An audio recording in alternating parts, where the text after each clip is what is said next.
जय हिंद, वंदे मातरम। दोस्तों, आज के वीडियो आप लोगों के लिए काफी ज्यादा इंपॉर्टेंट फुल होने वाला है, क्योंकि आज की वीडियो में क्लास 11 इकोनॉमिक्स के टॉप ऐसे इंपॉर्टेंट सब्जेक्टिव क्वेश्चन करेंगे जो कि क्लास 11 बोर्ड एग्जाम के लिए काफी ज्यादा इंपॉर्टेंट फुल होने वाले हैं। तो फ्रेंड्स, वीडियो स्टार्ट करने से पहले आपसे मेरा एक ही रिक्वेस्ट है कि यदि आप क्लास 11 बोर्ड में अच्छे मार्क्स हासिल करना चाहते हैं तो आप इस वीडियो को शुरू से लेकर के लास्ट तक जरूर देखिएगा, क्योंकि यहाँ पे जितने भी क्वेश्चन बताए जाएंगे ये सभी क्वेश्चन आपके एग्जाम के लिए काफी ज्यादा यूजफुल होने वाले हैं। तो चलिए आज की सुपर फास्ट वीडियो को शुरू करते हैं।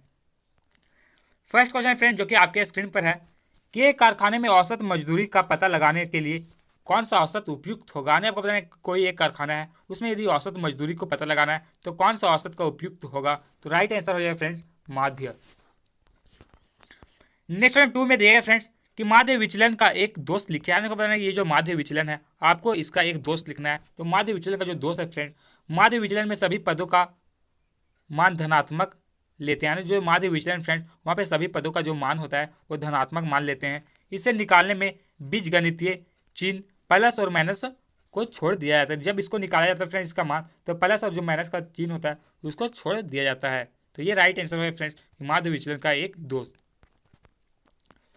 अगला क्वेश्चन 3 में दिया है फ्रेंड्स कि चित्रकालिक निर्धन किसे कहा जाता है। आपको बताना है कि ये जो चित्रकालिक निर्धन है वो किसे कहा जाता है। तो चित्रकालिक निर्धन की बात करें तो इसका जो राइट आंसर है फ्रेंड्स, निर्धन का जो मतलब है फ्रेंड्स वो आता है गरीब या फिर बहुत समय से गरीब। तो ऐसा निर्धन जो बहुत समय से निर्धन, यानी जो ऐसा व्यक्ति जो बहुत समय से गरीब है उसे चित्रकालिक निर्धन कहते हैं। नेक्स्ट में 4 में दिया है फ्रेंड्स कि मानव पूंजी क्या है। आपको बताना ये जो मानव पूंजी है वो क्या है। तो देश के व्यक्तियों में निहित कौशल एवं उत्पादकीय ज्ञान के स्टॉक को मानव पूंजी कहते हैं। यानी जो मानव पूंजी का राइट आंसर है फ्रेंड, वो किसी देश में व्यक्तियों की कौशल उत्पादकीय जो ज्ञान है उसका जो स्टॉक है उसी को हम लोग मानव पूंजी कहते हैं। तो ये प्यारा सा सुंदर सा आंसर है फ्रेंड कि मानव पूंजी क्या है। अगला क्वेश्चन 5 में दिया है फ्रेंड, जो कि काफी वीवीआई क्वेश्चन आपके एग्जाम्स के लिए कि ग्रामीण साख के किन्हीं दो स्रोत के नाम लिखे। यानी साख का जो मतलब है फ्रेंड ऋण या फिर कर्ज। तो आपको बताना है कि ग्रामीण के जो लोग होते हैं वो किस प्रकार से ऋण या फिर किस प्रकार से कर्ज को लेते हैं, उसमें से आपको दो स्रोत का नाम लिखना है। तो ग्रामीण साख के दो प्रमुख स्रोत हैं। पहला जो स्रोत है फ्रेंड वो है सहकारी समितियां और दूसरा स्रोत है भूमि विकास बैंक। अगला क्वेश्चन 6 में दिया है फ्रेंड्स कि ग्रेट लीप फॉरवर्ड का क्या उद्देश्य था। आने को ये जो ग्रेट लीप फॉरवर्ड है इसका क्या उद्देश्य था। तो चलिए ग्रेट लीप फॉरवर्ड का उद्देश्य हम लोग जानते हैं। महान प्रगति उछाल। दोस्तों, ग्रेट लीप फॉरवर्ड को महान प्रगति उछाल भी कहा जाता है, जिसका इसे 1958 में चीन में आरंभ किया गया। यानी दोस्तों ग्रेट लीप फॉरवर्ड को है 1958 ईस्वी में चीन में आरंभ किया गया था, चीन में प्रारंभ किया गया था। इसका मुख्य उद्देश्य जो था, ग्रेट लीप फॉरवर्ड का जो मुख्य उद्देश्य था वह बड़े पैमाने पर देश का औद्योगिकरण करना था। तो दोस्तों ग्रेट लीप फॉरवर्ड का ये उद्देश्य था। अगला क्वेश्चन 6 में दिया फ्रेंड्स कि लॉरेज वक्र क्या है। आपको पता नहीं ये जो लॉरेज वक्र है वो क्या है। तो चलिए इस क्वेश्चन का आंसर हम करते हैं। लॉरेज वक्र किसी देश के लोगों के बीच आय सत्ता को ज्ञात करने का एक माध्यम है। दोस्तों, लॉरेज जो वक्र है वो किसी देश के बीच आय सत्ता के ज्ञात करने का एक माध्यम है। इसे संचयी प्रतिशत वक्र भी कहते हैं। यानी दोस्तों लॉरेज वक्र को जो है वो संचयी प्रतिशत वक्र भी कहा जाता है। इसका प्रयोग सर्वप्रथम डॉक्टर मैक्स और लॉरेज ने आय और धन के वितरण का अध्ययन करने के लिए किया था। दोस्तों, लॉरेज वक्र का जो सबसे पहला प्रयोग है वो डॉक्टर मैक्स और लॉरेज के द्वारा किया गया था। नेक्स्ट फ्रेंड 7 में दिया फ्रेंड कि आधार वर्ष को परिभाषित कीजिए। आपको बनाइए ये जो आधार वर्ष है इसको आपको परिभाषित करना है। तो चलिए इस क्वेश्चन का आंसर हम लोग करते हैं। आधार वर्ष हमारा आशय उस वर्ष विशेष से होता है। यानी दोस्तों आधार वर्ष का जो है आशय उस वर्ष विशेष से होता है जिसको आधार मानकर हम आर्थिक क्रियाकलापों की तुलना करते हैं। अतः आधार वर्ष का चुनाव अत्यंत सतर्कता पूर्वक करना चाहिए। यानी दोस्तों कहने का मतलब ये कि आधार वर्ष का जो चुनाव है वो काफ़ी सतर्कता पूर्वक से काफ़ी अच्छी तरीके से करना चाहिए। तो ये क्वेश्चन में 7 के आंसर है फ्रेंड कि आधार वर्ष को परिभाषित कीजिए। अगला क्वेश्चन 8 में दिया है फ्रेंड्स कि निर्धनता निवारण के लिए सरकार द्वारा चलाए गए कार्यक्रम के नाम लिखिए। आपको बताना है ये जो निर्धनता निवारण के लिए सरकार के द्वारा चलाया गया एक कार्यक्रम है उसमें से आपको एक कार्यक्रम का नाम लिखना है। तो चलिए इसका आंसर हम जानते हैं। महात्मा गांधी राष्ट्रीय ग्रामीण रोजगार गारंटी अधिनियम, जिसे 2005 में लागू किया गया था। तो ये क्वेश्चन नंबर 8 का आंसर हो जाएगा फ्रेंड। अगला क्वेश्चन 9 में दिया गया है जो कि काफी इंपॉर्टेंट क्वेश्चन आपके एग्जाम्स के लिए कि मानव पूंजी निर्माण के एक स्रोत का नाम लिखना है। आपको बताना ये जो मानव पूंजी है इसके निर्माण के लिए एक स्रोत का जो है वो आपको नाम लिखना है। तो राइट आंसर हो जाएगा फ्रेंड शिक्षा में निवेश।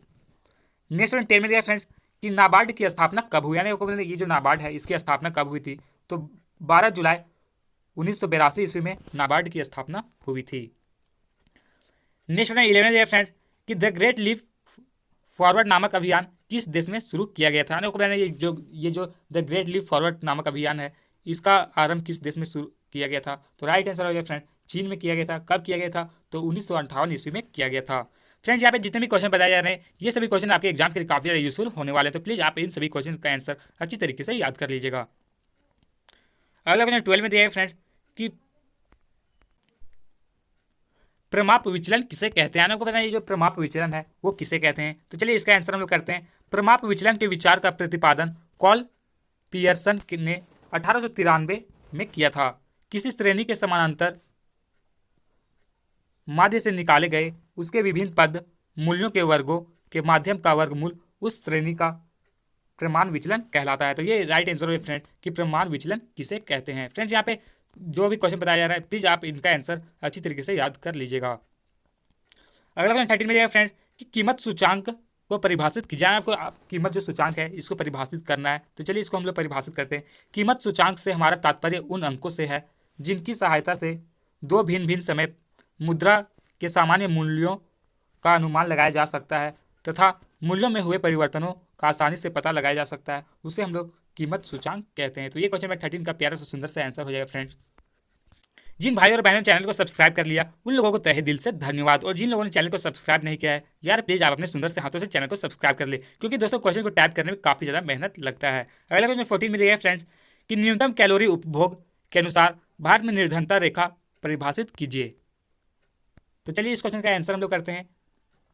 गरीब लोगों की पहचान के लिए भारत में न्यूनतम कैलोरी उपभोग मापदंड को अपनाया गया। दोस्तों, गरीब जो लोग हैं उनकी पहचान करने के लिए भारत में जो है वो न्यूनतम कैलोरी उपभोग मापदंड को अपनाया गया। इस संदर्भ में योजना आयोग द्वारा प्रतिदिन के हिसाब से आवश्यक आहार की न्यूनतम मात्रा ग्रामीण क्षेत्रों के लिए 2400 कैलोरी और शहरी क्षेत्रों के लिए 2100 कैलोरी निर्धारित की गई है। तो काफ़ी ज़्यादा इंपॉर्टेंट क्वेश्चन फ्रेंड्स आपके एग्जाम्स के लिए कि न्यूनतम कैलोरी उपभोग के अनुसार भारत में निर्धनता रेखा को परिभाषित कीजिए।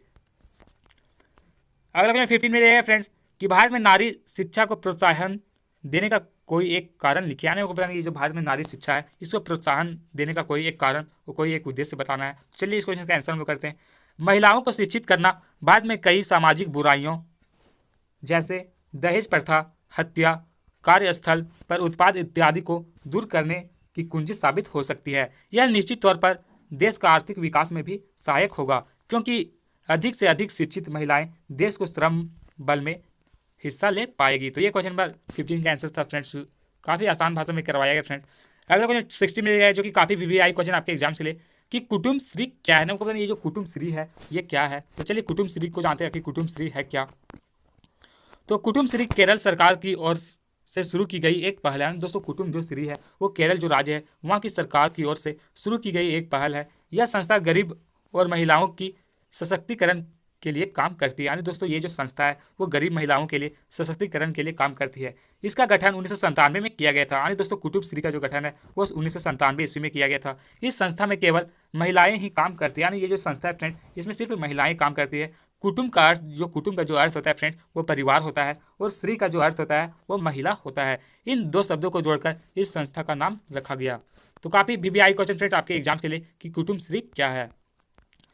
अगला क्वेश्चन 17 में दिया है फ्रेंड्स कि चीन में सुधार के प्रारंभिक चरण में किन क्षेत्रों में सुधार किए गए। तो चलिए इस क्वेश्चन का आंसर हम जानते हैं कि चीन में सुधार के प्रारंभिक चरण में किसी विदेशी व्यापार तथा निवेश क्षेत्रों में सुधार किए गए। तो ये क्वेश्चन नंबर 17 का आंसर था फ्रेंड, जो कि काफ़ी इंपॉर्टेंट है आपके एग्जाम्स के लिए। तो फ्रेंड्स ये क्वेश्चन में कुल 17 क्वेश्चन है जो कि क्लास 11 बोर्ड एग्जाम के लिए काफ़ी ज़्यादा इंपॉर्टेंट होने वाला है। फ्रेंड्स यदि क्लास 11 बोर्ड में अच्छे मार्क्स हासिल करना चाहते हैं तो आपको ज़्यादा कुछ भी नहीं करना है। करना क्या है कि जो जैक के द्वारा मॉडल क्वेश्चन पेपर निकाला गया है उन सभी मॉडल क्वेश्चन पेपर को आपको अच्छी तरीके से पढ़ना है, जो कि इस चैनल के प्लेलिस्ट में करवा दिया गया है। और फ्रेंड्स यदि आप क्लास 11 बोर्ड में अच्छे मार्क्स हासिल करना चाहते हैं तो आप इस चैनल को अपने सुंदर से हाथों से सब्सक्राइब करके बेल आइकन बटन पर प्रेस कर ले। और वीडियो कैसा लगा प्लीज़ कमेंट बॉक्स में कमेंट करके जरूर लिखें।